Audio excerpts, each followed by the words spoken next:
Pajjiżna dal-għodu sebaħ fi kriżi ta' traffiku u għada, sfortunatament, se jisbaħ mingħajr soluzzjoni ġdida u tanġibli ta' kif din se tkun qed tittaffa. Dan kif il-budget tal-2026 issemma kif il-Gvern se jkompli investi fuq il-bini ta' terminal ġdid tal-Irmiġġi f'Witilajn fil-waqt li qed isejjaħ il-fosferi bħala it-tal-linja tal-baħar.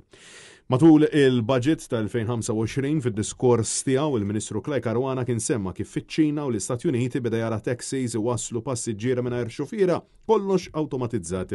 Madankollu sena wara mhux talli ma kienx hemm xufiera talli din l-idea tal-intelligenza artifiċjali biex jittaffa traffiku kienet injorata għal kollox. Il-battibek fih dan il-kabinett ta' Roberta Bela u r-resistenza tal-Ministru Klej Caruana dwar it-trasport tal-massa spikka wkoll f'dan id-diskors dan għaliex minn 112 paġna it-trasport tal-massa ma jissemma mkien wis inqas l-investimenti fi studji jew soluzzjonijiet.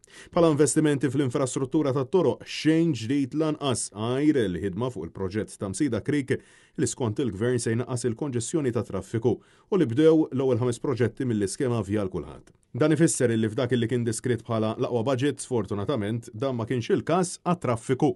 Dan kif kien budget il-bot minn pjan ċar għat-trasport illi biż-żieda fil-popolazzjoni li dejjem qed tisplodi brata kbira mhux talli gravat il-kriżi imma splodit.